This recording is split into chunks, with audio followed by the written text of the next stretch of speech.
What is up, everyone? I hope you are doing well today. This is Raphael Garcia here for episode 182 of the MMA Ratings Podcast. I'm here with Schwan Humes as usual. And Schwan, wants to let everybody know how you're doing. I'm fine. Just another day in the life, man. Kids in school and just kids in school and doing all that kind of stuff. That's what I usually spend most of my time doing. Kid stuff. Are they back? Are they like in person school or no? Yeah, they're back to full time now. This is their senior year for most of them. I have the 8-year-old in second grade, so she's got a long time, but the rest of them have this their senior year. So they're in full time? Yep, they were going 2 days a week. And now they're going for the first month and a half. Now they're going five, all five. Like the full day? Wow. Have y'all Yep. had issues with COVID at the school at all? I think they've had some concerns, but nothing has really gone out. You know, nothing Wow. serious. They had some like people who've taken off and got checked and then didn't. But we haven't had anything like big where they've thought about shutting down the school. My homegirl's daughter's school got shut down in like 2 weeks. So yeah. Oh well, yeah, I know in some other states they the first week back they had like 300 or 400 like actual cases and hasn't been anything like this. But the area we're in isn't a big. It's not a big, not by a big city. I mean the closest major city is like almost 60 miles away. So it's a little bit different. Kind of more limited as far as how many people are coming through the town and everything. True, true, true. All right, sir. So let's talk about a lot because we have quite a bit of action to cover from this past weekend. So let's go ahead and jump into that. But before we do, I want to say thank you for everyone who's taken the time to check out our show. Shwan and I were just talking. We are slowly growing, which is exactly what we want to be doing each and every week that we drop some new content for you guys. So we are easy to find. You can check us out over at the flagship of MMAratings.net. If you want to hit us on social media, we're in the same Instagram and Twitter handles as MMA Ratings Net for both spaces. Schwan Humes can be found at Black Jordan Breen, and I can be found at R Garcia underscore sports. And we are also across multiple streaming platforms, including Anchor, Spotify, Apple, iTunes, Google Podcasts, and much more from there. But as always, thank you for taking the time to check us out. And we're going to talk about UFC Fight Night 180 first and foremost. We're going to hit UFC 254 as well and talk about Vasily Lomachenko losing to Teofimo Lopez on Saturday. So we got a couple of different things to talk about. And of course, we're going to talk about that shit with Mike Perry, but we're going to hit that at the end of the show. So, Schwan, let's start with Brian Ortega first because he picked up a big, big win on Saturday, and he did it in a way that nobody expected, winning this fight on the feet. What do you say about his overall performance, and did he show you a lot of development as a mixed martial artist with the way he won on Saturday? Yeah, I actually did. I mean, every time we get on the show and we talk about my issues with camps and fighters, the main thing is when they have downtime, everybody instead of developing their skill set or expanding it or deepening it, what they do is they just get better at what they're already good at. And then when they have six weeks before a fight, then they try to add new skills, which is it's just a terrible thing to do. You can't make up the gap in skills in 6 weeks. You just can't. In the case of Brian Ortega, my concern was with this 2 years off, would he be working on, because he had injuries, he had surgeries, would he be developing his skill sets? Would he be putting more cohesiveness between his skill sets? Would he be broadening them and deepening them? I didn't know. So when I talked about the fight, I said I already saw ways for him to win, but I didn't know what we were going to see. He'd been out for 2 years, and I had no idea what his thought process was, what his training process was. It ended up being that he had put in the time in developing his skill set. I'm not shocked that he won on the feet because he's won on the feet before. The problem he's had on the feet is the same problem he has on the ground. Everything it's not cohesive. He didn't really have a wrestling game, so he couldn't force fights to the ground. He didn't have a wrestling game, so he couldn't keep fights on the feet, and it allowed his opponents to dictate where the fight took place. Second thing he had is on his feet, he wasn't very cohesive. It's either offense or defense, and a lot of his best work was done in these huge moments of offense, these big counters, these big leads, which would allow him to shake somebody up to get a submission or knock somebody out. There was no cohesion. There wasn't any A, B, C, D, and E. It was like A, E, and Y. Just these big random moments of offense that were loosely set up in a very loose structure. In this fight, you saw much more dedication and attention to detail to defense, distance management, combination punching, responsible structured defense. It wasn't just he'd block one shot, parry the other, step out at an angle. It's the little things that you have to do to put all the aspects of mixed martial arts together, which is what he was lacking. And that cohesion is what allowed him to beat the Korean Zombie so decisively, because there wasn't just a big moment that he'd land a big shot or he'd attempt something big, and the Korean Zombie could use that to get control on the ground or to light him up on the feet. Every big moment he had, it was set up by a bunch of little moments, and every time the big moment didn't work, it didn't get the knockout, or he missed a shot, he was right back on his P's and Q's defensively. So he didn't have these huge gaps in his game, which is what cost him against Max Holloway. He could land offense here and there, but he could never put it together. He could get in on takedowns, but he couldn't finish them. He could threaten with a submission, but he could never finish it because of the gaps he had in the skill set and the gaps he had in his structure of how that skill set was set up. On Saturday night, you didn't see as many gaps, or you didn't see as big of gaps, which allowed him to make advantage of his athleticism and take advantage of the sharpening of his grappling and the sharpening of his actual striking. He was so much more cohesive and so much more fluid. There weren't those big spots where you could punish him or put him in a bad spot or back him up or trap him, which is what the Korean Zombie was hoping for. He didn't give him much to work with. And when he did, he was, like you said, he had a counter defensively with his wrestling, or he had defensive aspects with parries and his footwork that allowed him to ride those moments out when the Korean Zombie started trying to build momentum. So I was very impressed that he spent that time really learning his craft and really refining his game, and to a certain aspect, readjusting his game. So this is probably the best version we've seen of Brian Ortega. I mean, they say that all the time because somebody gets a win, but technically speaking, this was probably the best version of Brian Ortega I've ever seen. And with that in mind, a lot of people are, and I think they're rightly so, predicting him being the next fight for Alexander Volkanovski in that 145-pound title. What are your thoughts about that fight off of what you saw on Saturday? Well, the thing about it is, when guys make huge changes, I really like to see them get more than just one fight in, because it takes a while for you to really make those changes second nature to where you can rely on them under duress.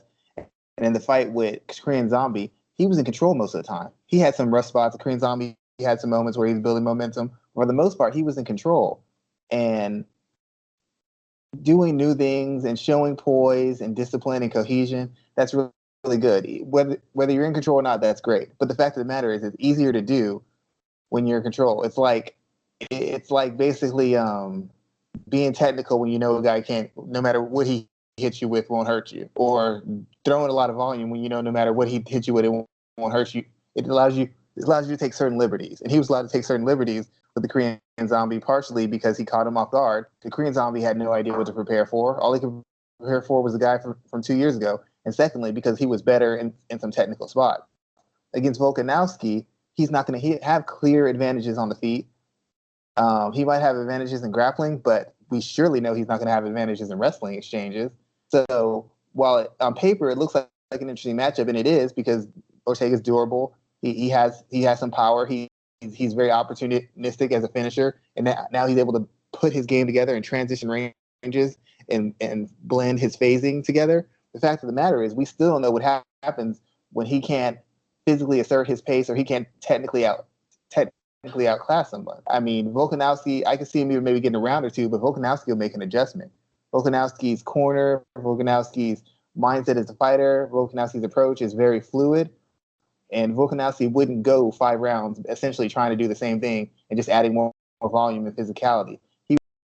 In his setups, he'd make an adjustment in his entries, he'd make an adjustment in the combinations he's throwing, he'd make an adjustment in mixing up striking and wrestling, or wrestling and striking. There'd be adjustments. Korean Zombie never made one. So in theory, on the platonic level, this is an interesting fight, because it's 2 good athletes, 2 durable guys, 2 guys who can fight at a fairly decent pace, and 2 guys who seem to have a lot of cohesion in their overall mixed martial arts skill set. But still, we only know one of them has shown the ability to consistently adjust from fight to fight or from round to round. We don't know that Brian Ortega has that because Brian Ortega wasn't forced to. And now that little ace card, that ace in the hole that he had that would catch people off guard, well, now we've already seen it. Now it's a matter of how good is he at it. But it's different when you see someone and you've never seen them do something before and they do it. It catches you off guard. Volkanovski's already seen that. He's seen 5 rounds of that. So now he knows he's capable of it. He just needs to know how good Brian Ortega is at executing. But he's going to be more prepared than the Korean Zombie. Korean Zombie had no idea what to expect. Volkanovski does. And that gives him a much better chance of winning than Korean Zombie had. So we often talk about fighters who don't advance through their training or through their development. We talked about Holly Holm a lot when she won her fight a couple weeks back because she continues to evolve as a mixed martial artist. Brian Ortega looked entirely different on Saturday. We've known him for someone who, I don't want to say struggles in fights, but someone who doesn't win by a landslide until it's time to submit someone.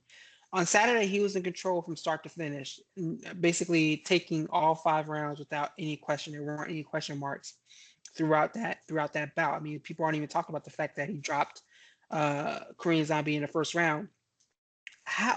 So what do you think his ceiling is now? How different is it to you now after seeing that fight on Saturday than it was before coming into the contest? Him dropping Korean Zombie, it was on brand for him. He's a guy who, the biggest thing that was surprising people was the fact that he was winning rounds. Usually he's getting beat until he does something to drop somebody or somebody takes him down and he submits them, or somehow he gets him on the ground and he submits them. It's never been a matter of him controlling the pace of rounds, dictating the level of engagement, and when the engagement happens and the place the engagement happens. That's where people are shocked. That's where people are impressed. That's what separates them. His striking wasn't so much better. It was just more balanced. Instead of it being kicks and then punches or kind of space, it was kicks and punches. It was punches and kicks. It was throwing hard shots. And when the guy fired back on you, instead of you just taking one to land a counter, he's parrying, slipping, stepping off, and then firing back. It was just more structured. It was going from 1, 2, 3, 4, 5 all the way to 10 instead of going from 1 to 10, which is what he usually did. 1, 7, 10. That's how he usually fought. I throw this, you're going to counter me big. That's a 7. Then all of a sudden I hit you with something else. That's a 10. I throw this, you hit a reactor take down, which is a 7. 10, I guillotine you. It's always some kind of skipping of steps. There's no build up, and there's no, even when he's exiting, you jump in, you jump out of range. You grab this, you finish this. There was no structure, there was no patience, there was no poise. That's what separated. That's what's improved him. I won't say that he's worlds better as a striker. I don't know that that's the case yet, but he's paying attention to defense now. He can mix his defense and offense. He mixes his punches and kicks much better. He mixes his feints and his strikes much better. He mixes his strikes and his transitions into wrestling much better, because before he didn't have much of a wrestling game. So it's not so much that the skill set has become elite. It's that he's put everything together well enough that even in the areas that he's weak in, he can make them a factor because he can hide them or set them up with the areas that he's stronger in. It's like much more strategical awareness and much more so than technical growth. He's showing more strategical awareness. There is technical growth, but I think it's much more strategic. It's much more mental, and as far as what he's doing. Okay, I thought I was on mute there for a second. So let's just talk really quickly about Korean Zombie. What would be next for him if you had a opportunity to make a selection? Well, I personally, just before again, I said this before last week. I'm really this is a high risk, low reward win for him. If he would have beat Brian Ortega, 2 years off, yada yada yada, whatever. We had all these excuses, especially if he would have dominated him. Losing to Brian Ortega isn't the worst thing in the world, but it doesn't really help his case. Korean Zombie was probably a fight away. This fight might have been for him challenge for a title. He won 3 out of his last 4. This would have been 4 out of his last 5. He had an argument to face Volkanovski. He was basically a fight away from the title shot. And because he lost his fight to one of the best fighters in the world, he's probably going to get moved 2 or 3 spots back. He's probably going to fight somebody like a Calvin Kattar or something like that. I think he's at 45. Maybe I'm thinking about Burgos. Either way, he's going to have to fight somebody else further down the line. He's going to have to build his momentum back up. Where Brian Ortega essentially is probably going to walk into a title fight. Maybe have one other fight, but most likely he's going to walk into a title fight because he's got some cachet and he's highly ranked. So for the Korean Zombie, it's just going to be another top 5, top 7 type opponent. he's going to have to face because he's going to want to stay. He's going to want to stay in the realm of being a title contender, but it just sucks because he basically lost all the momentum he had, and he lost it to a guy who hadn't fought in 2 years. And regardless of how good Brian Ortega is and how good he looks, the fact of the matter is he hasn't been active in 2 years. So after 2 years of inactivity, he's essentially in the same spot that Korean Zombie was after taking 2 years, but having to fight for another 2, maybe 3 years to build up all that momentum and put himself in position. He just lost all that in the matter of 5 rounds. So he's gonna have to face another high level guy if he wants to stay close to contention. I'd probably prefer him to take a step back, face a little bit of an easier opponent, and try to show more, try to develop a little bit more some of the tricks he had, because he's gotten better at countering. His defense had been a little better, but in this fight, he wasn't getting the opportunities to counter, and he wasn't able to establish his jab or even counter Brian Ortega off his jab like he's been used to doing. So he needs to go back to the lab a little bit, work on his skill set, and I think he should face a lower level guy, maybe top 15, lower top 10, and get everything in order, and then take another big step back up for a title contender, because he can't afford another loss. Another loss puts him all the way in the back of the line. Even with the name, another loss puts him in the back of the line. So he needs to be very careful with what he does in this next fight he has.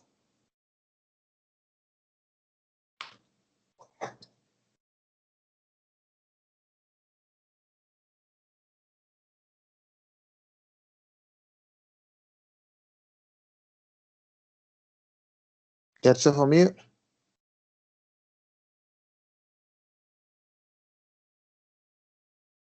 Hello? Yeah, I definitely did have myself on mute. But you mentioned Korean Zombie not fighting someone high level. Let's talk about someone who should be doing that, and that should be Jessica Andrade, because she blew through Caitlin Chukagian, dropping her in the first round of their fight with a nasty body shot that literally made Chukagian run across the cage because she was in such pain. Now, this win for Andrade is huge because she becomes the first woman to win fights across 3 weight classes, which is amazing.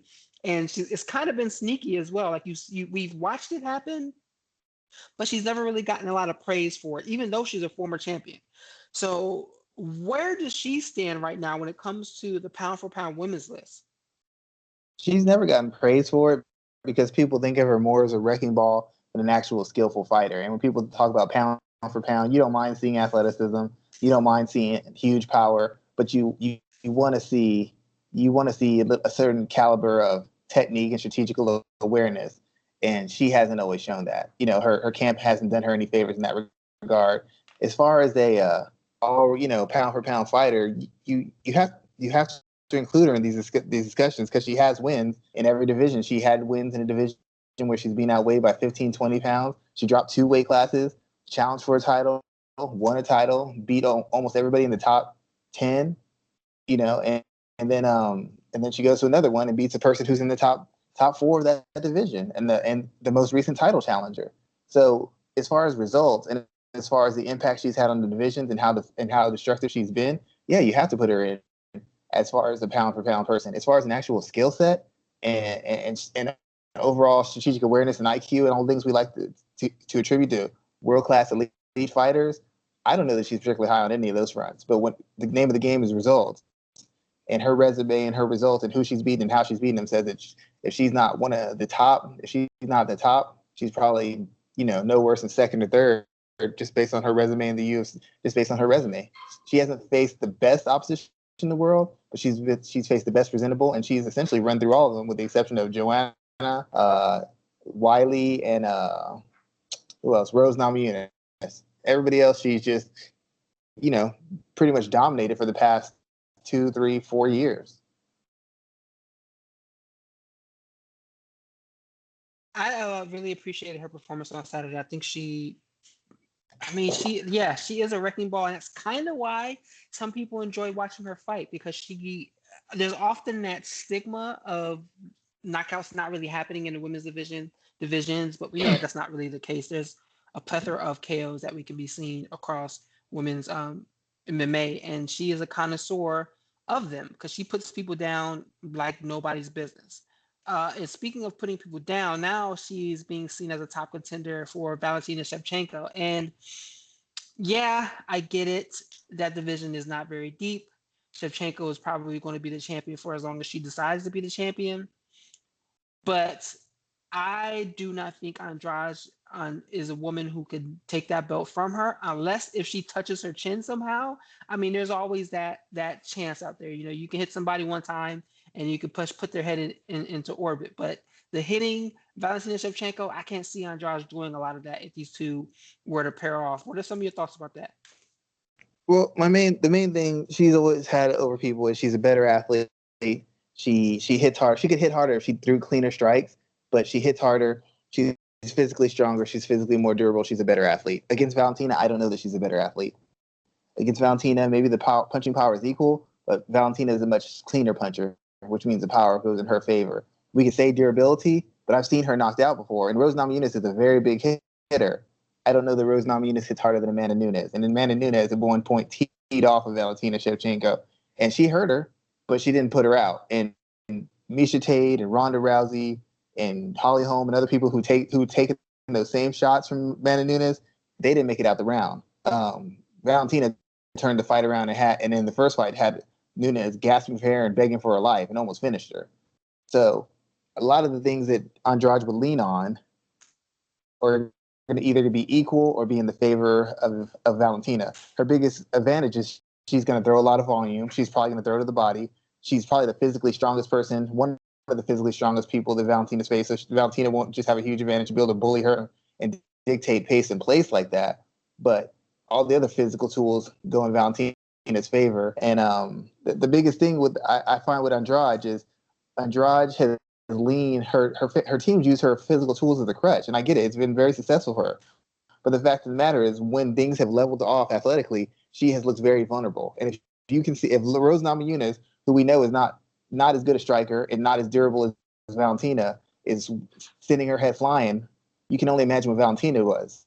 The thing that makes it exciting is Andrade is physically able to take it, and Andrade is going to come after Valentina. She's not going to give her any quarter like Jessica I did and kind of try to play and stay at range, and Caitlin Chukagan did, and all these other people who fought her who weren't going to put themselves in the line of fire. Andrade will put herself in the line of fire to get her pound of flesh. So she's going to do some damage, or she's going to get put out quickly because she's not going to ease into it. She's going to make it a fight. She's going to make it as ugly as she can. She's going to force a pace on Valentina. Valentina's going to have to stop her. She's not going to stop herself. She's not going to make it easy. But as far as technical skills, it's not close. Athleticism, if it's close, I still favor Val. The durability, Valentina hasn't been knocked out. She's been facing big hitters. A lot of the tools that Andrade leans on are going to favor Valentina, and Andrade's team, in my opinion, hasn't developed enough skills for her to be successful dominantly when she's facing somebody she can't completely bulldoze. And every time when she fought Claudia Gadelha, if Claudia Gadelha doesn't get tired, Claudia Gadelha essentially beats Jessica Andrade because she was durable enough, she hit hard enough, and she attacked on enough front. She could do the damage. She just couldn't maintain a pace. Valentina can maintain a pace. Valentina can handle in those clinches. Valentina can handle the power. On paper, based on who they fought, she can handle the power.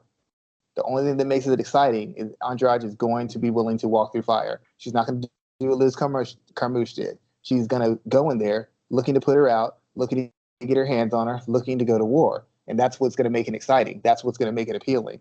I still feel that there's some technical holes, even in that fight against Chukagan that I saw, that give me cause for concern against a bigger, stronger, more explosive, and more physically punishing fighter in Valentina. I mean, Caitlin had some moments. Caitlin had some moments against her. They didn't last very long, but she had some moments.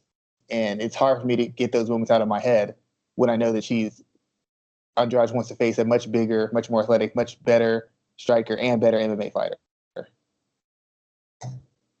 All right, there, sir. You really kind of broke it all down, and we're good to go from here. Is there anything else on this card that is worth mentioning to you? Let me check one thing real quick. There was something I was looking into. You know what? Just the Jillian Robertson fight. I was impressed by her because she was able to take the fight over. And usually there's been some questions about her ability to gain momentum when she can't dominate from point A to point Z. I still feel that she needs some development in her setups and her striking because at the higher levels, when she can't physically dominate someone or can't rely on them being one-dimensional, then the holes in her striking and the holes in her defense open back up, and she's not able to get takedown. She can't get to her spots, and she can't defend herself on the feet. So I think you have a potential star in the making in the division, but she's really got to show up that striking. It's just not good enough right now. True that. True that. Let's move on to UFC 254 because this is a card everyone's really been waiting on, and we're going to start at the top with Khabib Nurmagomedov defending his title against Justin Gaethje, who's the interim champion at the time. So there's a lot to really unpack here. First, let's talk about some styles here because I want to talk about Justin first because I'm looking at what people are talking about, and he is he's a wrestler first that a lot of people really kind of forget about. He's having that solid wrestling background. We know him for his striking and for his give no fucks type of style in the cage. People don't forget about his wrestling. He just doesn't use it enough to remind people. That's what I'm saying. So that means that they forget about it. That's exactly what I mean. Like he doesn't use it enough, so people forget about it. And now he's in a situation where he'll have to use it in a defensive aspect because we know Nurmagomedov is going to try to get the fight to the ground at some point in time. What is Justin's opportunities in that situation to maybe do enough damage to Nurmagomedov to get himself in a situation where he could win this fight? What is his path to victory? I mean, there's a couple of different paths. The main one would be the fact that I don't think Khabib's. I said this repeatedly. Khabib's entries into his takedowns, especially in open space, they're not great to me. His footwork isn't great. His footwork isn't great in closing distance and creeping into the range he needs. And Justin, with the newfound attention to detail as far as distance management and angles, like the more obvious aspects of it, he's going to be a lot harder to get to. Justin knows how to feint. He knows how to circle out. He knows how to pivot. He knows how to enter and exit on angles. And a lot of what Khabib needs to be done, he needs to have you right in front of him, or he needs to have you trapped so he can get his hands on you, lock hands, start going into his chain of takedowns. Usually his first one doesn't work. He chains them together and gets you down. It's going to be harder to do with Justin because Justin's going to be pressuring him with the feet, feinting with his feet, feinting with his shoulders and his hands, getting Khabib to show his hand and then punish him, getting Khabib to overextend or to lunge and then punish him. And that's going to be the easiest way for him to have a path to victory is to use his footwork, his rhythm, his timing, and stiff leads and counters to break Khabib's rhythm and to basically punish Khabib so much that if he does get him to the ground, he can scramble and get back up, or he can just get him in a 50-50 position and just finish him with strikes. It's all going to be a matter of whether Khabib's pressure and his physicality overcomes Justin's timing, his athleticism, and his footwork.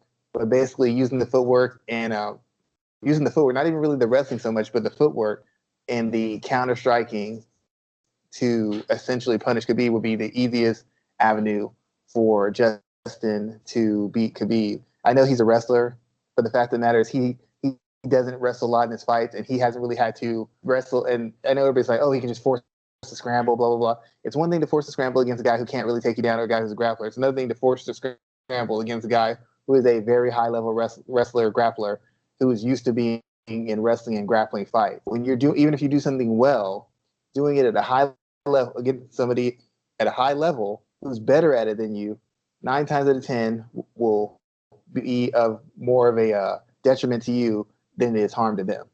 Because every minute you're in a grappling exchange, you're in that person's world. You can say, yeah, I've been a long-time wrestler, blah, blah, blah.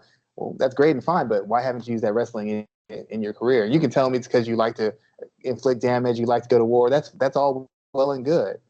But there has to be something more to it. Because if your wrestling was that big a factor, how much easier could you have made your fights? Maybe you'd already have a title by now. Maybe you already had a title shot by now had you done that. So it's either an IQ issue, a personal preference, or there's some kind of price you have to pay for wrestling that you think that you can't pay, or you don't want to risk having to pay that bill when it comes.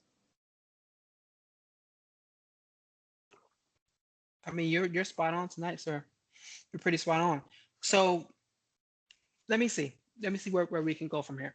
Do you see a situation in which Khabib is hurt on Saturday? Because I think that's going to happen. I think Justin is the right type of guy to injure Khabib, and I think that's where we're headed because the way he throws in volume, we haven't seen Khabib face someone like that. The closest we can think about was Michael Johnson, and Michael Johnson had him hurt for a brief second before Khabib took him down and basically controlled him for the rest of that fight before finishing him.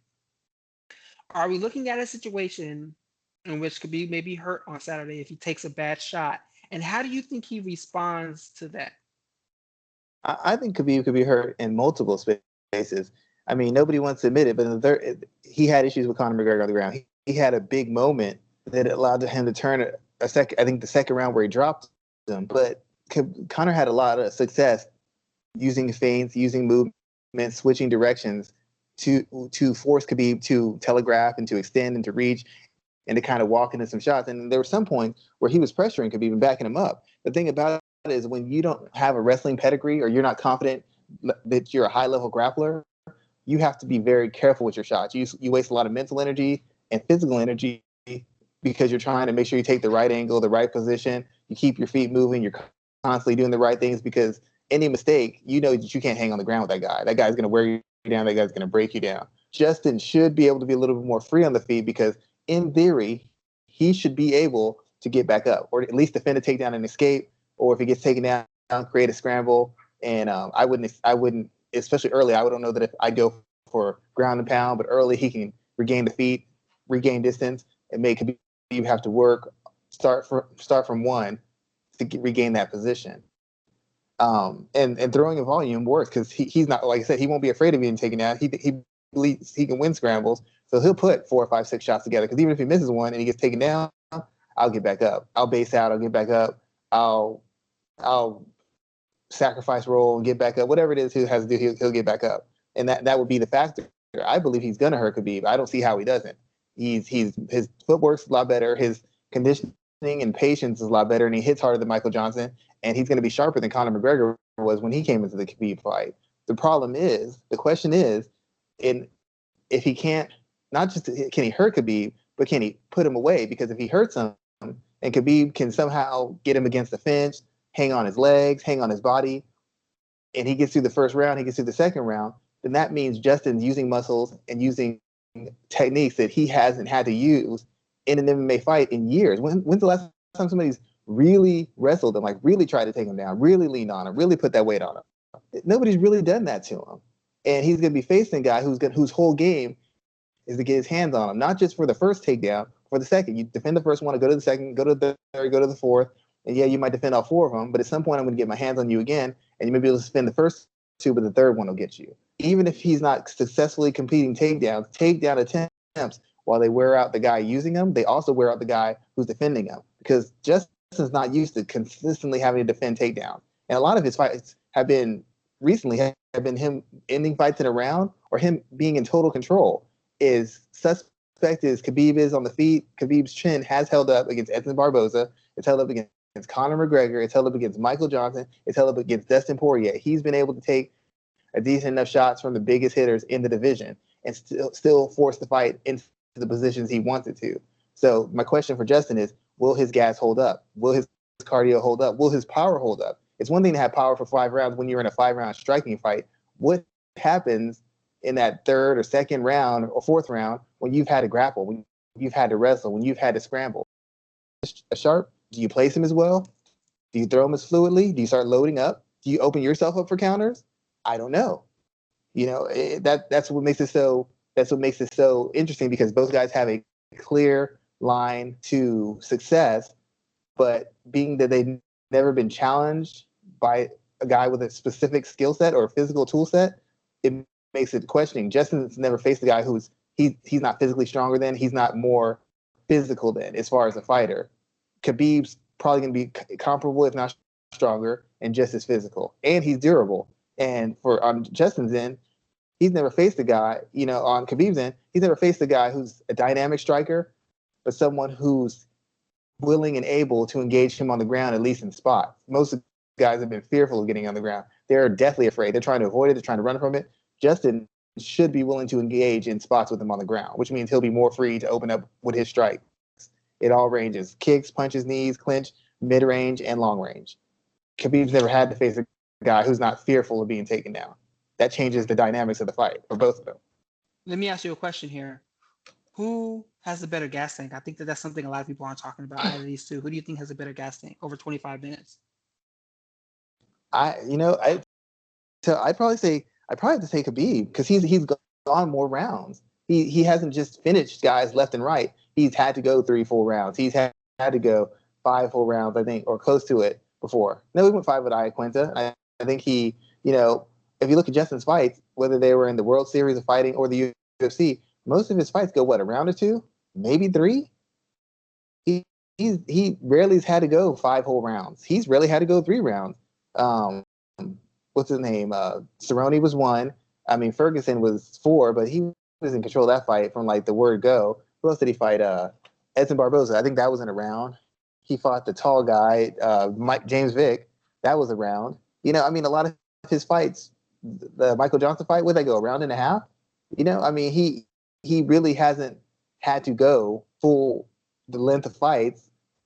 And even in the length of fights he's gone in, they've mostly been strictly striking battles. There hasn't been any grappling exchanges. In Khabib's fight, he's dealt with grappling and striking. Even though the guys are defensively grappling, he still had to deal with it. How much wrestling has Justin Gaethje really had to deal with in the past 2-3 years he's been in the UFC? How much wrestling has Justin Gaethje?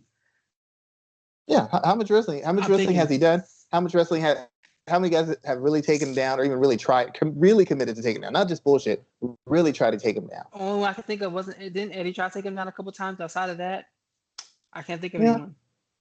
Yeah, he really hasn't had to deal with it. Khabib's at least had to face it where guys are countering and trying to defend.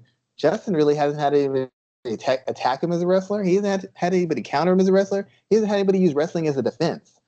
Like, really use it. And he hasn't really faced any guy who's a high-level wrestler who's been trying to do it. So there's a lot of questions in the air about that. But as far as the cardio, I'd have to assume Khabib, he's faced top guys and he's gone multiple rounds with them, sometimes a decision, sometimes a very late finish, but he's the one who's gotten tired and had to push through. And I can't say I've seen Justin do that a lot. I'm not saying he can't do it, but I've never really seen him go a whole lot of full round fights. He usually finishes before that. And when he doesn't, he's in total control of the fight. So that's not really, you can't find anything out as far as his cardio when you're basically dominating someone. All right. That's a pretty good thought there. Pretty good thought.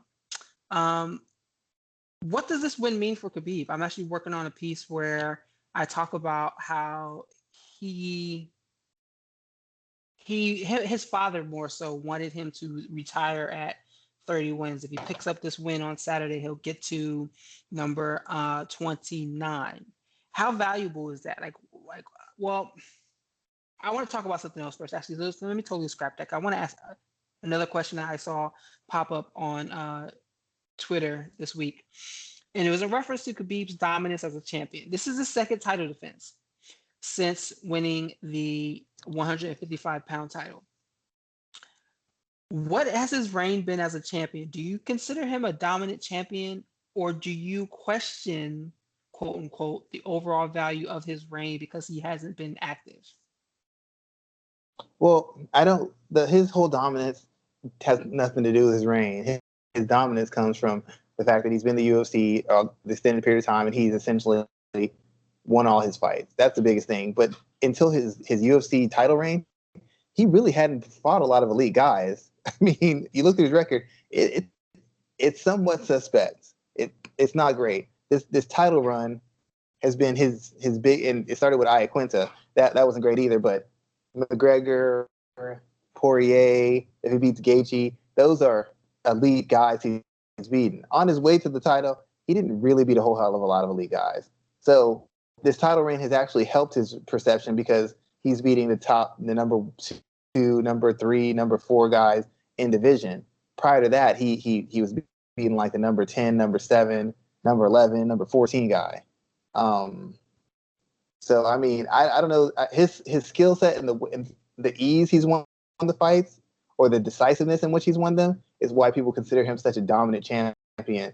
It's not because of the length of the reign, because it hasn't been that long. It's not because of his activity as a fighter, because he's had huge bouts of inactivity. It's the way he's won, which has allowed him to get this reputation as some truly dominant, unstoppable fighter.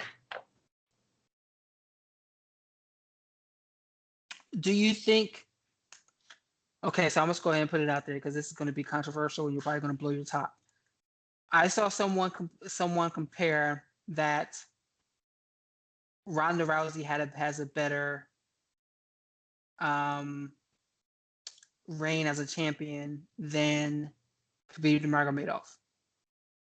You know what? If people are going to say this is messed up, but I can see that, because part of what makes you pound for pound and makes you so great isn't just that you beat somebody at that point that were great. It's what that person goes on to do with their career. Ronda Rousey, in beating Miesha Tate, beat a Strikeforce champion and a future UFC champion, and she beat a lot of people she's beat were Invicta champions. Some of them were Strikeforce champions at one point. So in that theory, as far as the rankings and the level of people she's beaten, at that point, Miesha Tate was the more established person and had been more successful. And I don't know that Khabib had fought his equivalent of a Miesha Tate in his career. I don't know that he's fought. I mean, even in her losses, she fought the pound for pound best fighter in Amanda Nunes in women's division. That's better than if you everything's equal. That's better than the best win Khabib has. He hasn't ever fought the pound for pound best fighter in the world when they're sharp and ready. He hasn't done that. He didn't come off of a layup and fight the best pound for pound person in the division. I mean, Dustin Poirier is very good. He wasn't necessarily the best. Quinta is tough. He wasn't necessarily the best. And Conor McGregor hadn't been in the cage in 2 years. When you start looking at the wins really closely, the names matter, and they're still great fighters. But you look really closely at it, and it's like, there's an argument. There is a definite argument to be made to the opposite of that. And all the people that Ronda Rousey beat, most of them went on to have fairly successful careers in the UFC and are still considered top fighters in their divisions, in their weight classes.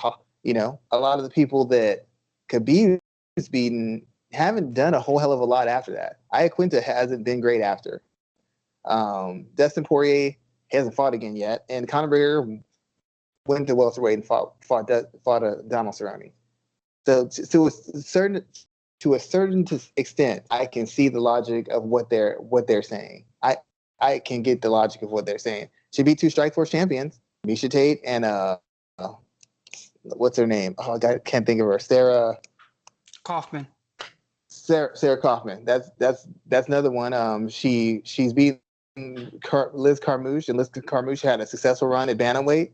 She also had a very successful run at the flyweight division. Now she's fighting in Bellator. She beat Kat Zingano. Kat Zingano's had a successful time in the UFC prior to Ronda. She's fighting successfully in Bellator. Like, a lot of people she's fought are still fighting and is still ranked in numerous divisions. And the people she lost to are, like, you know, just pretty much considered top 5 in their division, if not top 5 in women's overall. So I can't completely agree with it, but I can see it. Just off the Miesha Tate, Sarah Kaufman wins, Khabib hasn't faced the equivalent of that. He hasn't beaten a lot of former champions. Really hasn't beaten any, to be quite honest. I mean, if we're being straight, he hasn't faced any, and most of the guys he fought aren't really doing a whole hell of a lot right now if we look at their careers, which makes you wonder how good the opposition he was facing on the way to the title was. Basically, when he got to the title is when he could really start claiming fighting elite guys. Prior to that, I think Michael Johnson was one of his best wins, at least in T-Bow. Not guys you have discussions about pound for pound best or even top 5 in their division, if you think about it. Good stuff there, sir. Good thoughts. Let me ask the last question about Khabib before we move on to the co-main event. What happens if he loses? Does he retire? I really don't think he's long for the sport anyways. Maybe he tried for a rematch just to clean that up. I think he's close to retirement as it is. Maybe, like you said, 30-0 would be nice. I think he's 2 or 3 fights away from retiring as it is. A loss might speed that up. A win, I that up, because that means he's beaten what you put in McGregor in there. That's 3 of the best lightweights in the world in order, each ascending order of difficulty. He's beaten 3. He's beaten 2 interim champions. He beat a former lightweight champion and submitted him, a guy who never lost the belt in the cage. So that'd be a pretty high point to leave on because there's other guys he could fight in the division. I guess he could fight Michael Chandler. That would also be a good fight. But if he ended it on Gaethje, I don't know that anybody would have any complaints, and I don't know that anybody wouldn't say that he was, if not the best lightweight of all time, no worse than maybe number 2 or number 3. Okay. All right. Not going to argue that too much there, sir. I think that if he does lose this weekend, I think he is out of the sport. As I said, his dad wanted him to get to wins. And while I think that is doable, this would be 29. He would need one more if he picks up a win on Saturday. If he was to lose, I do think he is not long for the sport as well, because especially what he's going through, just losing his dad, and I couldn't imagine him wanting to go through a camp and wanting to go through the fight game much longer without his dad being beside him throughout that journey. You're probably right about that. I do think if he wins, though, if his dad's thing was 30-0, he probably would give it his all to get to 30-0 and then call it a day. I agree. One last thing, I do think Justin has a better corner. I've never been a big fan of AKA. I think Khabib's great. I think his overall camp is great. But if things get difficult or adjustments need to be made, I have more faith in Trevor Whitman than I have in Javier Mendez. By that same regard, though, Justin's style tends to lend itself more to putting himself in some kind of danger, like putting himself in danger. I'm not saying the guy forces danger on him. The way he chooses to fight, the damage he wants to do, exposes himself to a certain amount of danger. So you always have a chance in a Justin Gaethje fight. It doesn't matter how much he's dominating. You always have a chance because he's trying to finish, even if he's doing it technically. He's trying to finish. He's trying to punish you. He's trying to assert his will and impose his will on you. And when somebody's trying to do those things, they open themselves up to being countered, to be taken down, to be submitted. So you always have a chance with a Justin Gaethje because his whole fight style is managing risk for a certain end result. Yeah, what we saw from Gaethje's corner when he fought Tony Ferguson was amazing. It was perfect because there was a point in that fight when Ferguson clipped him and dropped him right at the end of that round where that shit could have went off the rails. But they got his head back in it. And even though he was playing like I'm not hurt or anything like that, they got his head back in it, and they were able to keep him focused on the game plan, which worked and helped him get that victory. Yeah, Javier Mendez isn't great in panic situations, and I don't know if anybody on Khabib's team knows what to do if Khabib can't get takedown and he's just getting taken to the woodshed. Except go for a takedown. His striking is coming along a little bit better, but I don't know if they have enough faith in it where they're willing to risk that kind of fight. And we've never seen Khabib in real trouble. And even when he didn't make an adjustment. He just kept doing what he always does. So I don't know if they know how to handle it if he's in a bad spot. I have no idea. It's like Tony Ferguson's team. Oh, he'll just work his way out of it until he didn't. They didn't have any answers when it went bad. When it's gone bad for Justin, Trevor Whitman's had answers. AKA has never been forced to have answers for Khabib. What happens if they have to have answers? I don't have faith that they have the answers for him. True.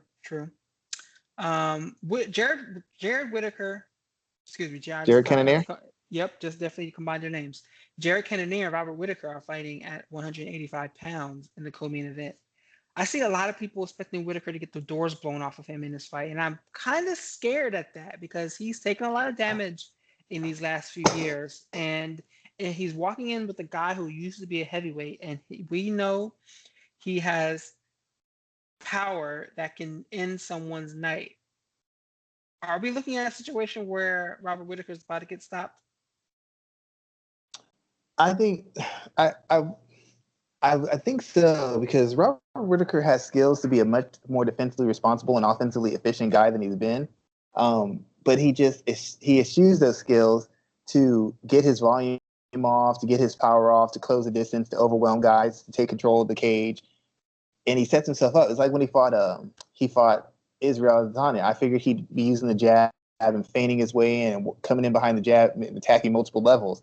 No, he tried to blitz his way in. He tried to using these these shifts in his footwork to close the distance instead of working his way into the distance. So he shifts and he blitz, and instead of backing up and covering up, Israel Adesanya just fired off. And he hit Israel, but Israel hit him clean first and dropped him and stunned him and then finished him because he didn't have any sort of way to work his way into range. He didn't creep his way into the edge of range and then go in. He just went full bore. And when you do that against a certain caliber guy, depending on their skill and their athleticism, they'll panic. They'll cover up. They'll wait till he's finished, or they'll back themselves into the cage, or they'll just start swinging wildly.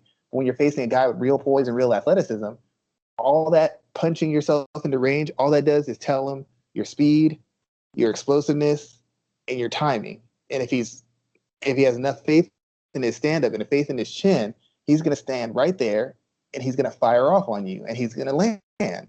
You're giving him all. It's something Rashad Evans used to do. He used to punch his way into the range. That's great if you against a certain caliber guy or if you're a much better athlete. But when you're not, all you're doing is teeing that guy up to land big counters. And Whitaker has had a history of getting countered big by everybody. He got countered big by Jacare. He got countered big by oh my God, he used to fight Greg Jackson's the wrestler, Derek Brunson. He got hit huge by Uriah Hall. Like there's a countless number of fighters. Darren Till, Israel Adesanya, Yoel Romero. Like everybody who fights him puts hands on him. I'm not saying he doesn't win, but everybody he fights. I don't know the fight he's been in against a ranked guy where he hasn't gotten rocked or stunned numerous times. Even at welterweight. I think did he fight Court McGee? He fought Wonder Boy. Every fight he's been in, he's just gotten hit and hit a lot. The only difference is his offense is a little bit cleaner, a little bit more layered, and athletically, he's usually good enough where that gap in skill becomes a difference maker. But the fact of the matter is you only have so many shots you can take like that. And when Darren Till dropped him, that was concerning to me because Darren Till wasn't a big puncher at welterweight, and he wasn't really a big puncher at middleweight in the few fights he's had it there. And he dropped him right off the bat.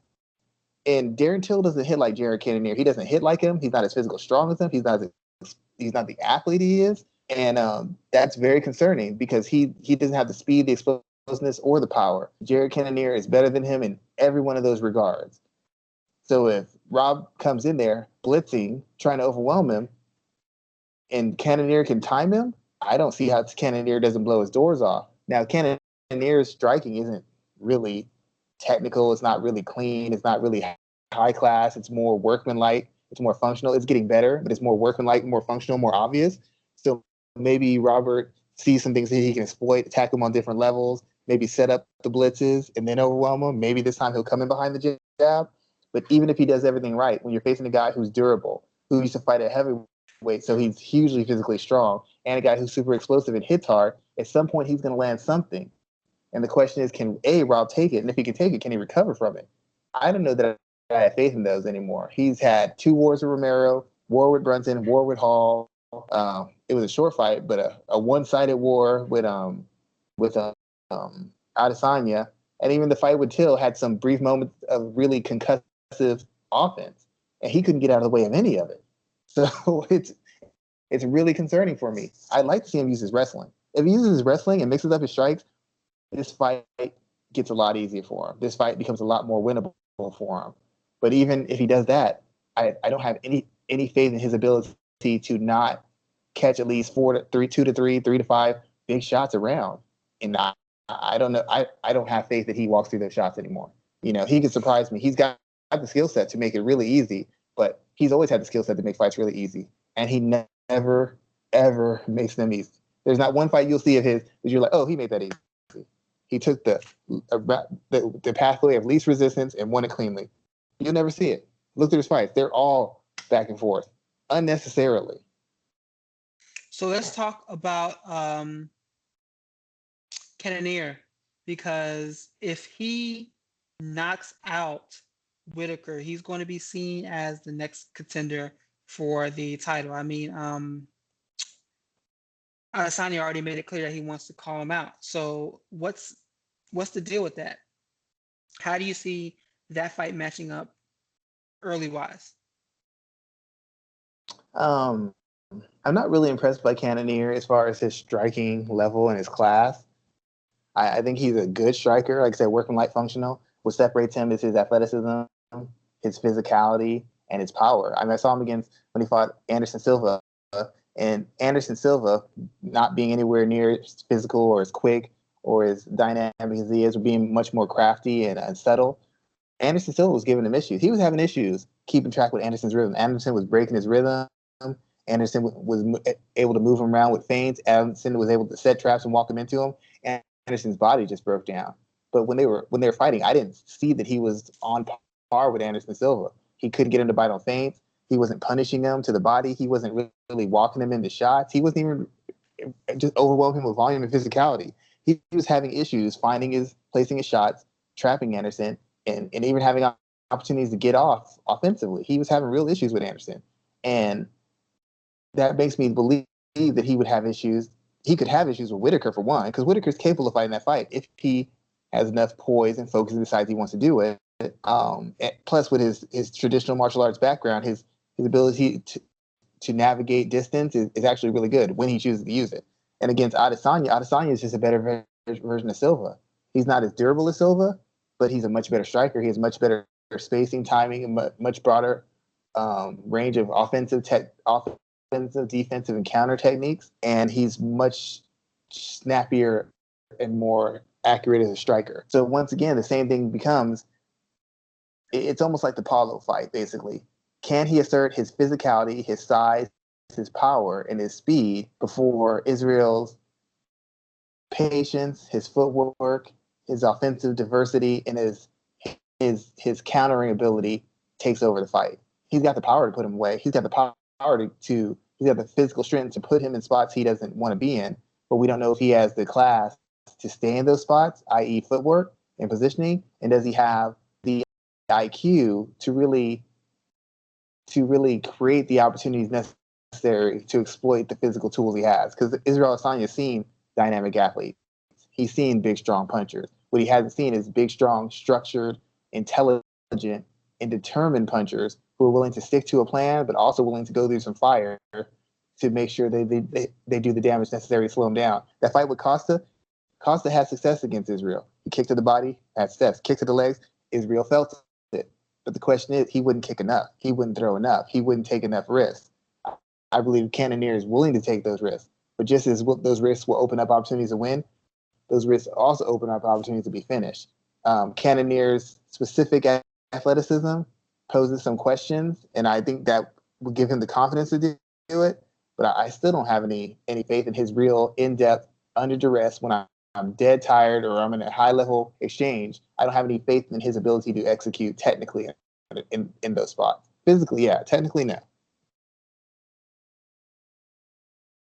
All right, I'm really interested in seeing that fight because I think Cannonier just poses an interesting challenge, and I like that Adesanya is making it a point to fight all the challengers before he even hints at moving up. So I commend him on that. And Cannonier he might touch you again. We talked about it with Andrade. If she touches you, and if he touches you, that could be the end of your night.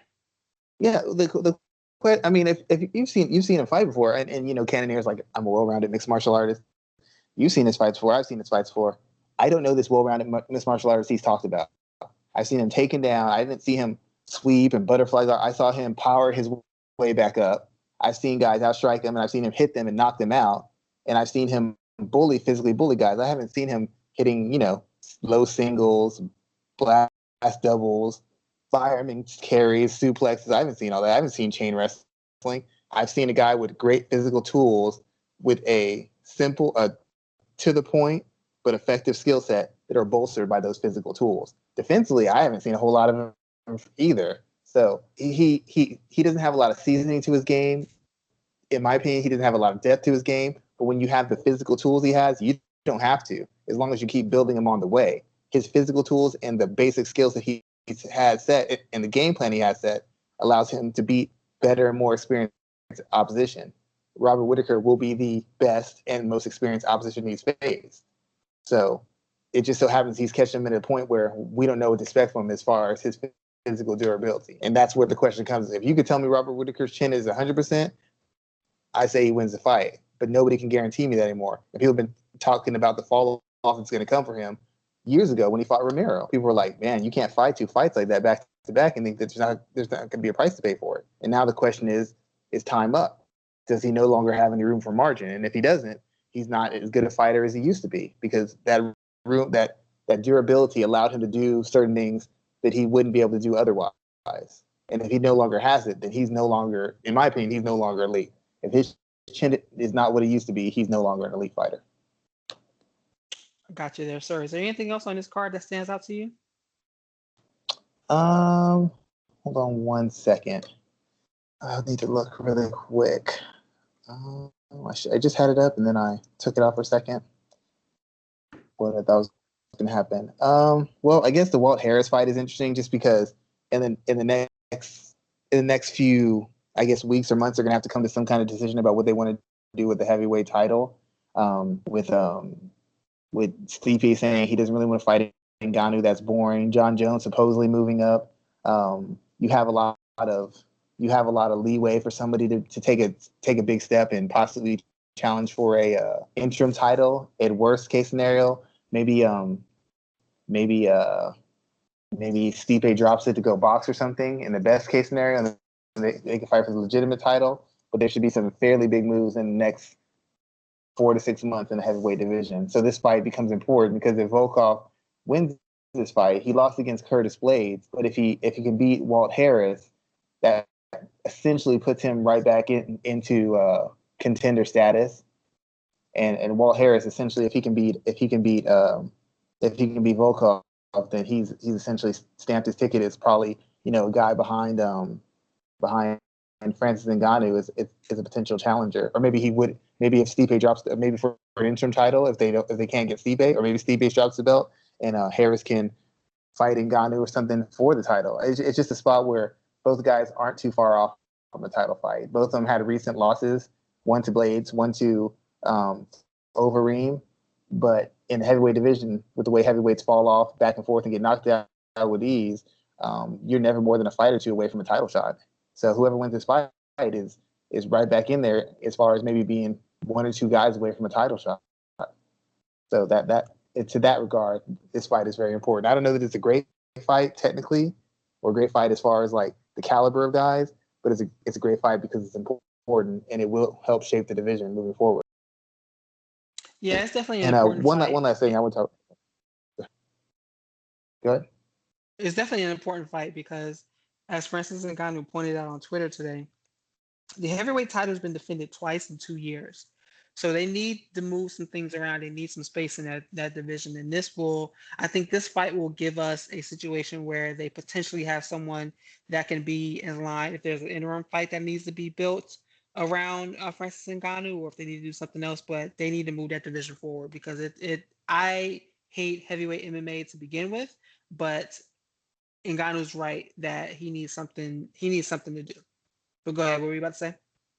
Lastly, Lauren Murphy's fighting on this card, and this was actually going to be a very good chance for her to state her case to be the next person to fight Valentina Shevchenko, just because she's been on a bit of a win streak, and she's won each fight in maybe not in dominant fashion, but definitely decisive, and beating Mara Romero Barella, Andrea Lee, and Roxy Modafferi. In fact, her time in the weight class, I think she's 4-2. So this was a good chance that she beat Cynthia Calvillo, who's coming off a huge win over Jessica Eye. This was a chance for her to put her hat in the ring and at least have a legitimate argument to fight Valentina. If not, she was probably gonna have to fight Andrade, and whoever won that fight would get the title fight. But her opponent was switched, and now that her opponent's been switched, I don't think she has any chance of getting a title shot. I mean, this fight, whether she wins dynamically or she wins in a boring manner, it's not going to have enough cachet with it that's going to overshadow what Andrade did to Caitlin Chukagian. And that she won, and she won dominantly, and she won in the first round. So this fight Warren Murphy's involved in is high risk, once again, low reward. This girl coming in, she wins or loses, she's got a contract. She's got 2 more fights to prove herself. She beats Lauren Murphy. She's instantly a name in the division, and Lauren Murphy tumbles all the way back to the end of the line. She's essentially in the same position that the Korean Zombie was, except the Korean Zombie was fighting somebody with a name and some cachet. Lauren Murphy's fighting somebody nobody knows about. And it's just a very risky proposition for her. She's worked very hard to put herself in this position, and a loss, much less her struggling and fighting tooth and nail with this girl, essentially makes any title fight she has go away. It's going to go away for at least 6 months to a year. If she loses, it's 2 years. If she struggles to win, it's 6 months to a year. But if she would have beat Cynthia Calvillo, that would have given her almost an ironclad statement to have a title fight or say, hey, Andrade, you got to get through me. Her beating this girl isn't going to do anything. And Andrade could call her out. But if Andrade wants a title fight and the UFC wants to give it to her, she'll get it. There won't be any justifiable argument, because in beating Caitlin Chukagian, that's better than any other win that she's had in the division, including if she wins on Saturday night. True. I'm not going to argue with that, sir. I think that is an important bout as well. Lauren Murphy, man, I always tip my hat off to her for that time when she fought where her ear was basically hanging off of her head. That was a hell of a moment for her career, and they don't talk about that, and you don't see a lot of pictures of that enough. Um, I also think they should give her some props as far as, like, you know how they have a lot of male fighters, retired and active, who get to work at the desk. Lauren Murphy is very engaging, and she has an interesting story, and she's very intelligent, and she's very experienced. I don't see why they don't give enough female fighters a chance to work the desk and get their analysts on and have another avenue for them when their careers come to an end. And she would be a great representative, I think. Maybe she doesn't have the look they want, but it should be about more than just a look. It should be about personality and content, and I feel that she fills those aspects very well. I'm not saying I don't think she's a title contender. I'm thinking she should have another avenue, as so many male fighters have had throughout their career. Yeah, she's someone that I could think could play the spoiler really well, and she's always been that type of fighter to me. Like, she's sneaky good and she's sneaky durable, and she's been around for such a long time that people really do forget about her. Yep. Let's talk about last Saturday's boxing match where Teofimo Lopez defeated Vasily Lomachenko by a decision. Schwan, what was your scorecard? I actually thought it was, at the best case for Loma, I thought it was a draw, but because I felt some rounds could be swing rounds, but in the worst case, I thought it was 7-5. That 109 whatever card, that wasn't it with me. I didn't agree with that one, but I did agree that Teofimo won that fight. So why did you think he won that fight? Loma didn't do enough, to be quite honest. I could see you giving a round or two. At first, I thought he's maybe gauging him and figuring him out for the round or two. But the fact of the matter is, when he got to 3 and 4, I started having some concern, because even if he was going to try and attack late in the round to kind of drown him in waters and see if he could mentally hold up to the pressure of having to finish out a fight against a all-time great with all this focus, you're essentially giving up almost half of the fight and putting yourself in a position where you have to sweep all the rounds just to have a draw, or you have to stop him to win. Lomachenko isn't a great finisher in that regard. He's gotten finishes, but a lot of his finishes have come at a lower weight class. At this higher weight class, he hasn't shown that punching power when he has sat down on his strikes, his punches, and really ramped up the volume. He's absorbed as much punishment as he's dished out. Against Linares, he got dropped. Against Luke Campbell, he won, but he took somewhat of a beating in that fight too. Even against Pedraza, he did more damage, and he turned it on. He dropped him, and he overwhelmed him late to pull away. But he took a lot of shots in that fight too. And in that weight class, his power doesn't carry, and for him to do damage, he has to up his volume a lot more. And he didn't. He waited. He essentially waited too late. It's not like he just chose to wait. Teofimo looked huge in there. He looked like he was in another weight class. And I think the size and his athleticism kind of made Loma hesitant, because he realized this guy's hand speed and his ability to close distance is much better than he thought it was. And Teofimo using a jab, coming in behind a jab, and focusing on the body. I tell boxers this. I tell MMA fighters, attack the body. You can't find the head against a good defensive fighter. Attack the body. And early on, he was touching him to the body from round 1 to round 12, and that set the table. That helped him find his rhythm. That helped him dissuade Loma from countering aggressively or taking the lead, and it allowed him to save his energy, because every time you throw strikes and you miss, or punches and you miss, you're wearing yourself down. You throw it to the body, you can punch something in the chest, in the side, in the hip. You're not wasting as much energy because you're not stopping your own shot. The body's absorbing the energy instead of you just swinging and missing. So it's little things like that that allowed him to basically sweep the first part of the fight and do enough damage and cut enough into Loma's gas tank. So when he tried to turn it on late, he could turn it on, but he couldn't quite turn it on the way he wanted to. One, because he was fearing or respecting what was coming back, and two, because his gas tank and his legs just weren't there because they've been being touched in the body all fight long. It was very impressive because Teofimo did what I thought he could knock him out. I thought he could overwhelm him. I didn't think that he could outbox him for 12 rounds. And for the large majority of 12 rounds, he outboxed him. Loma had his moment. He put the pressure on him. He did the veteran things. He got to him. He had him on his heels. In my opinion, he almost had him out a few times. But Teofimo maintained his poise, and he just outboxed him. He had to fight in spots, but he outboxed him. He didn't go for the feint. He didn't chase him. He didn't headhunt. He didn't just start throwing shots. It was all behind a jab. It was all steps. He always stepped and turned with him. He angled in, angled out. He pivoted. He parried. He showed the full array of skills, and that's probably the biggest shock to me. Not that he can box, but that he was able to maintain his poise and his maturity and show such maturity in a spot against somebody who had to be putting immense amounts of pressure on him as far as the moment. That's the biggest thing to separate him. That poise and that maturity that he showed, even more so than the skill set. So let's talk about that maturity first and foremost, because he's 23 years old. 23 years old. How important is this victory for him at such a young age with what, 16? Well, this was his 16th fight? Talk about that point, because I think that's a huge talking point, that we're looking at someone who can be the face of boxing for the next 15 years if he reaches that point. Well, the biggest thing about it is it's not so much just important for him; it's important for boxing. The thing, Loma is a good fighter. He had a lot of hype. He's very skilled. I'm not one of those people saying he's trash now. He's still a very skilled fighter. He's fighting out his weight class against one of the best young contenders out there. So he's still legitimate. He's still world class. But the thing about it is, he didn't have that personality. He didn't have a personality that sells. He's not a knockout type guy. He's a boxer. He might be a pressure boxer. He might be a volume boxer, but he's still a boxer. Teofimo is a big hitter.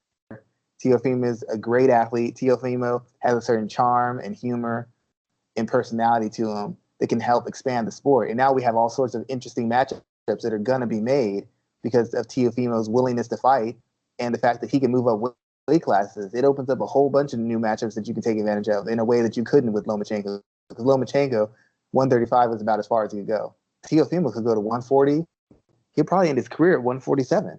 That's two more weight classes. So there's a bigger storyline now. And since he's young and exciting, he kind of fits in with certain cultural people, and cultural musicians, actors, UFC fighters. They showed Cheeto Vera hanging out with him. He has a certain pull and a gravity to his personality that's going to help expand the sport and give him more opportunity to be a true superstar.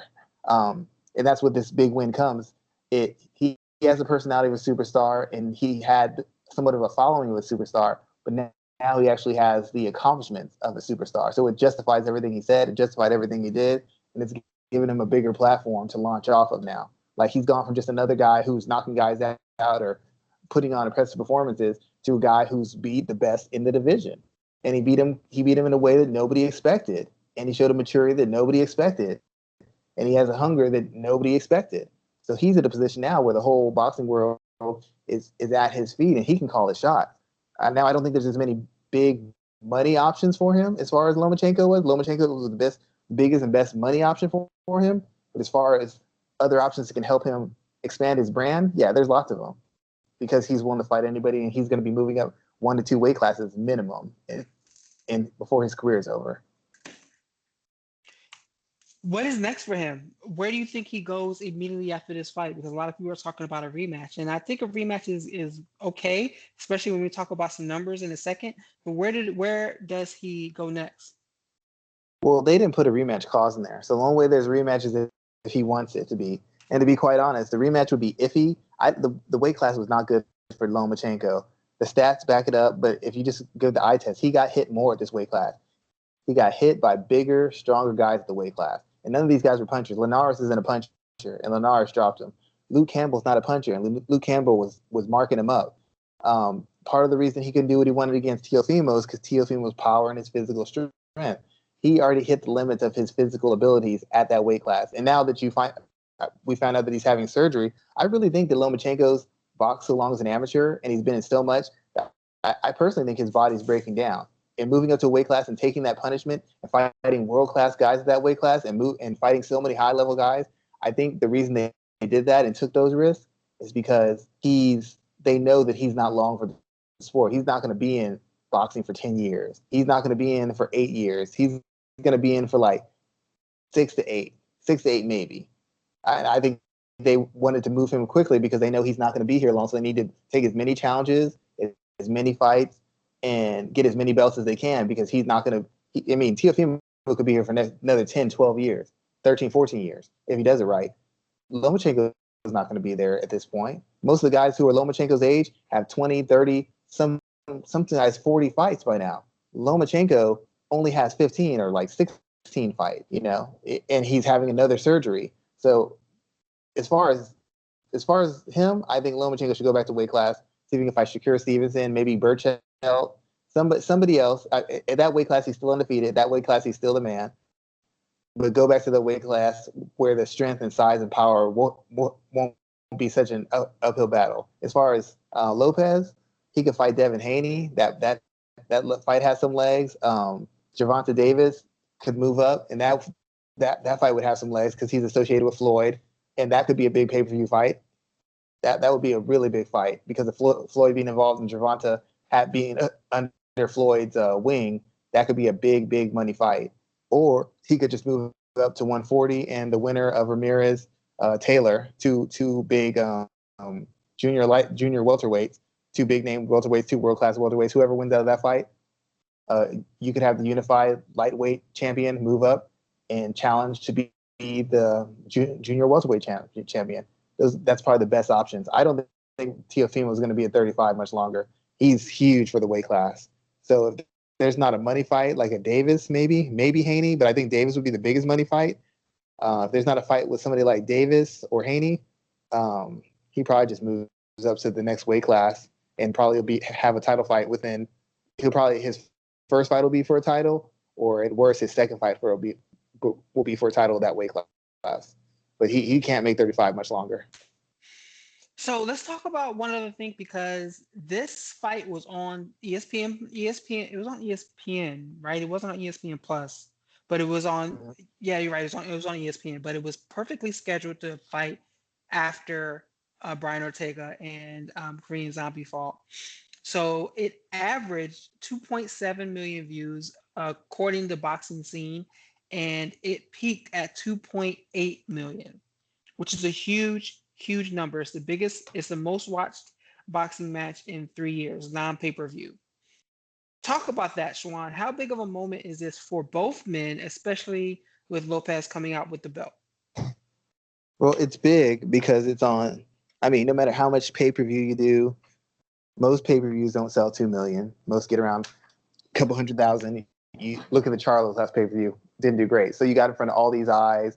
You had the whole world focus on boxing, and a lot of people are saying boxing and back because now you have this young champion, and that's great for Lomachenko too because a lot of people got to see him. He got to sell his story. He's a little bit more marketable now, even in the loss, and people are still talking about the fight. Why did he start so late? How good Teofimo looked at. Now Loma's having surgery. What's Teofimo going to do next? It's very high traffic. They were even talked about on First Take and Undisputed and all these other shows. Even mixed martial arts are talking about the fight. So it's a great platform, and it shows boxing still has some legs when you give people good matchups and you don't bleed them dry for pay-per-view dollars. On the bad side is this is the kind of fight that probably should have been pay-per-view, and as a result of COVID, neither one of these guys got the money they probably deserve. Because Loma had dominated three weight classes. He's a two-time gold champion. Gold medalist in the Olympics, one of the biggest stars in Top Rank. Teofimo Lopez was one of the biggest young contenders and a champion in his own right. This is the kind of fight made for pay-per-view. This is the kind of fight that probably would have sold on pay-per-view this time last year. But being on TV, it helps them on the back end because it exposes them to more people, increases their Q rating, and it exposes more for the promotion top rank and for their divisions they're going to fight in.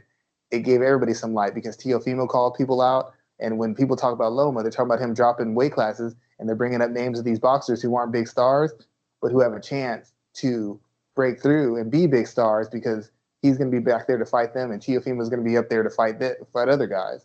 But on the front end, they didn't get the money they deserve for this matchup, and that's kind of a shame.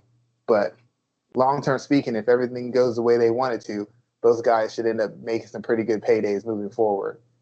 Probably Lopez more than Loma, because I don't think Loma's going to be here 4 years from now, maybe not even 2.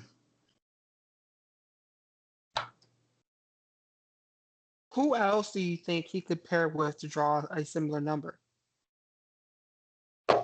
Well, I don't know that he needs to. I don't know how big a star Lopez is now. I'm not quite sure because it's like the Conor McGregor, the Floyd Mayweather thing, or Canelo, even Triple G to a certain amount. People are going to go to see them fight regardless. They can make money with anybody. The amount of money they can make depends on who they're fighting. There's nobody else who was on the run that Vasily Lomachenko was on. Devin Haney is like a champion, but he hasn't fought any elite top 5, top 10 guys. Shakur Stevenson's a silver medalist, a young guy. He's very accomplished, very skilled, but he hasn't fought anybody. He's not really truly proven. So there's nobody who poses at the lower weight class. There's nobody who poses as much of a threat to Loma based off the physicality alone. The question now becomes, how does he bounce back from this loss? Last time he lost, he won 15 fights in a row and won like 5 or 6 titles. He won 6 titles in 3 different weight divisions. So that's how he responded to his first loss. People want to see how he responds to his next loss, but Lomachenko is going to be out for a while because he's having surgery. The question is, how does this benefit Lopez? Because Lopez right now has he could choose to fight the winner. He could choose to fight the winner between Taylor and Ramirez, or he could wait for Haney or see if Gervonta Davis moves up. But some of those guys are getting paid very big money to fight guys who aren't named guys or fight guys who aren't elite guys. So I don't know that they're necessarily in a rush to face someone like Lopez. I think Devin Haney is, but he's not going to make as much money or get as much attention for fighting Devin Haney as he did Lomachenko. Everybody else he fights from here on out is going to benefit from his name and his accomplishment. When he fought Lomachenko, he benefited from fighting Lomachenko. If he would have beat anybody else for a title, he beat somebody else for a title. It wasn't that big a deal. He beat other guys. It wasn't that big a deal because he beat Lomachenko. He took some of that rub off Lomachenko. Now he's the guy in the driver's seat, and whoever fights him is going to benefit their paycheck, and their Q rating is going to benefit from fighting him. So as far as I know right now, there's nobody who's going to do for him what Lomachenko did. He's now the guy who's doing for them by fighting them. And I don't know that there's anybody outside of maybe Gervonta Davis, just because he connected to Floyd, and there should be some trash talk and they sparred before and all that nonsense. But as far as other name guys who have high Q ratings, there's nobody else. Nobody else. Okay, I like what you kind of broke down there, sir. Sorry. There's no rematch clause. Usually they do that. They did not do this in this case because he would have fought a rematch. It would have been a bigger fight the second time. It probably would have been pay-per-view. But there's no rematch clause, and I don't think he wants to have a rematch. I think he's done with it, and wants to move on to the next phase of his career. Okay, all right there, sir. Man, we've been going about an hour and a half already, and I want to touch on this Mike Perry shit. But basically, did you read the Danielle Nickerson interview, or did you watch read it? I saw the Reddit about it, and I saw the video, and it's rough, man. It's So real I'm rough. gonna say 3 things about this, and then I'll let you go, and we can close out. First things first, Mike Perry's ass needs to go. And he needs to go because he's a danger to people around him. He's a danger to, you're making a lot of noise in the background, Schwan. He's a danger Sorry. to his current fiance and that baby. And this situation, her story basically tells that. The second thing I want to say is that MMA Twitter the MMA community as a whole has a problem with the toxic masculinity, especially the toxic white masculinity that is pervasive within this industry. It is getting out of control, and Mike Perry is a prime example of it, and he benefits from it because he knows the UFC will not cut him for this situation. Now they have precedents because they cut that one guy. They cut Josh Grisby for his situation with his wife when he lied about it. So they do have some precedents of what they've done in the past. Now, do I think that they'll take the same recourse with Mike Perry? Probably not. He's scheduled to fight for Robbie Lawler in November. UFC didn't issue a comment, and uh, Perry's management issued a no comment as well. So there's that. The third thing is, as men, we got to do better calling out our friends who do this type of shit. And when it comes to athletes, we got to do a better job of not supporting these athletes because you see it every time when this happens. You saw it in the Ray Rice situation. You see it with Greg Hardy before he was in MMA. Every time this situation happens, you see the people wanting to defend the athlete.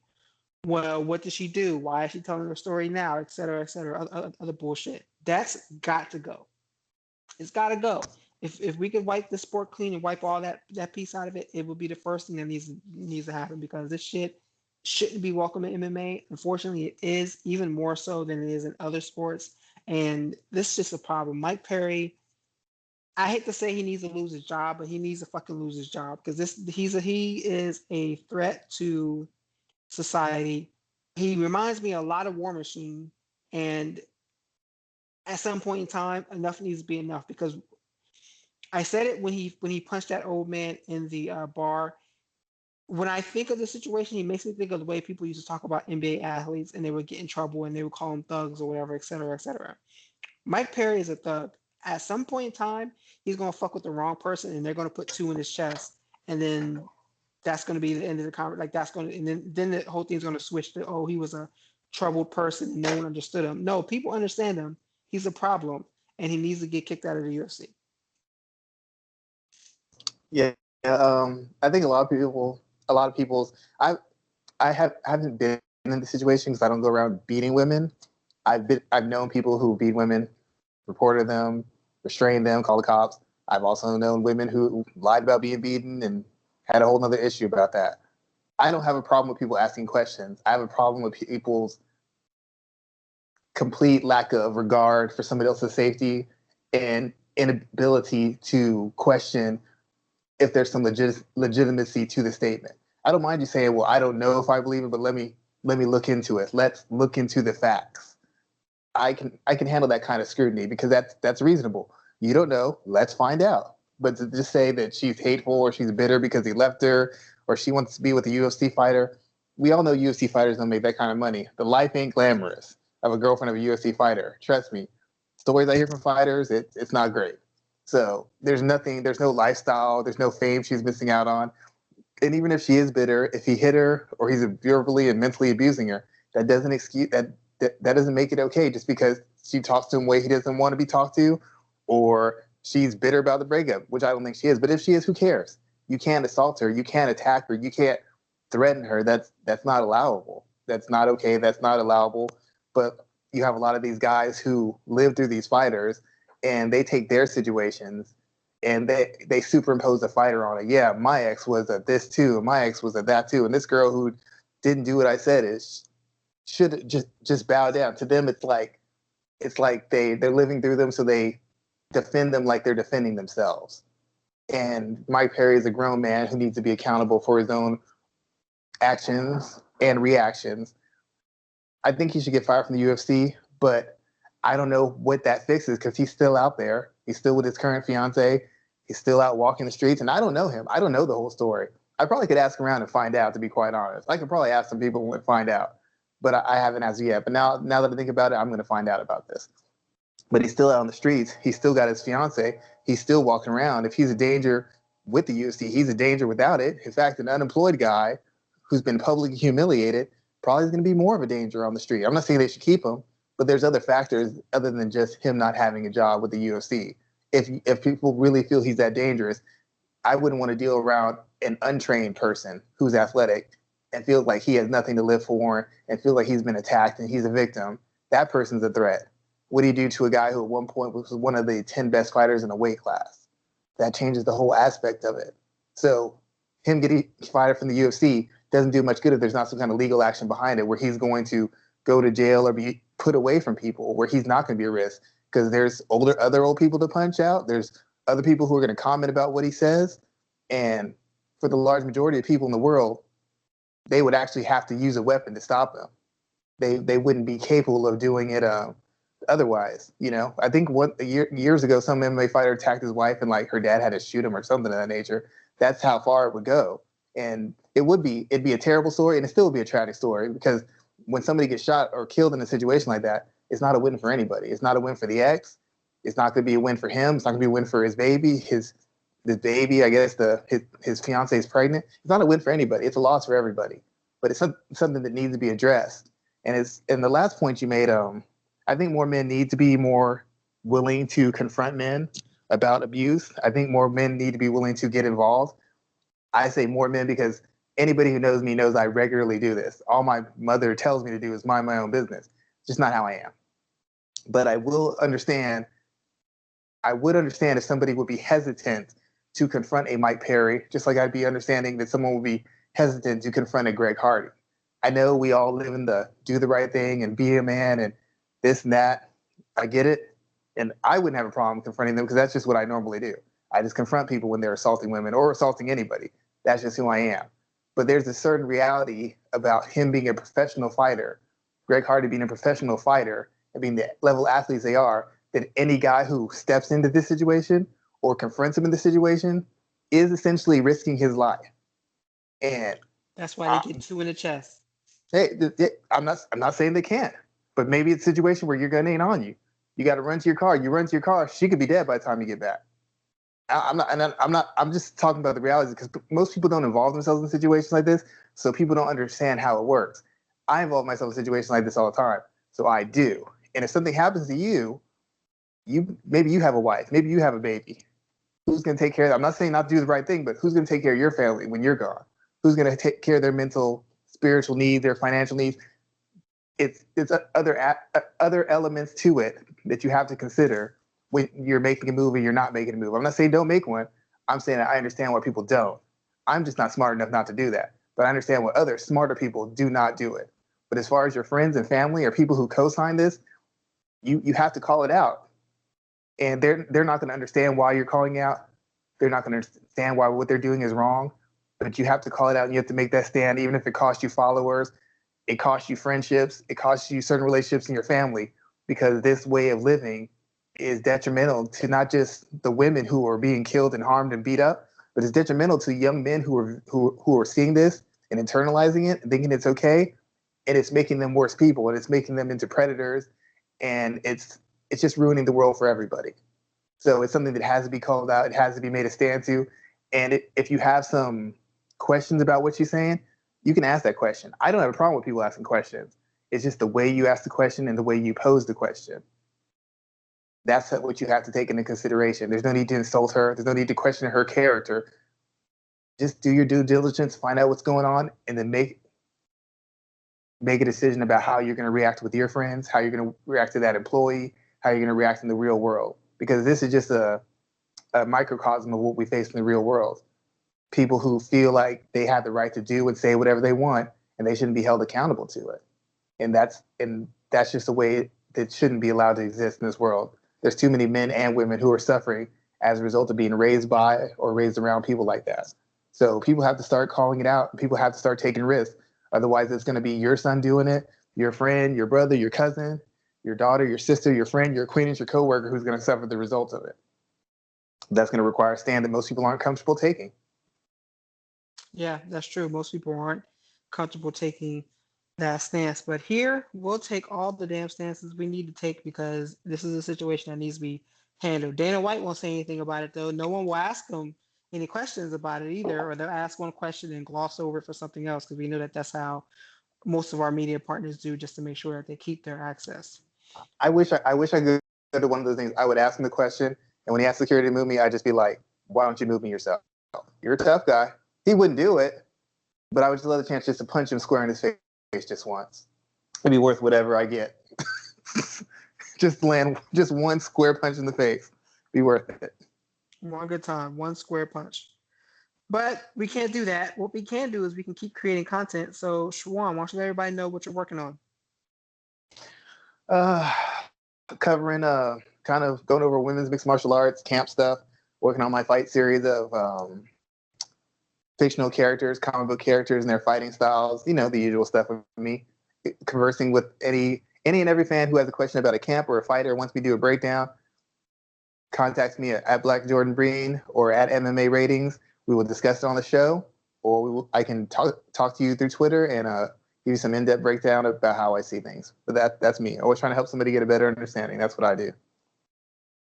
Good stuff. And I will be covering professional wrestling as usual and everything else in between. More MMA content is coming as well, so to be on the eye for that. And guys, we'll be back next week to talk about the world of mixed martial arts. The wrestling podcast will be out this weekend as well too, because we got another pay-per-view coming up this weekend. So be sure to check us out.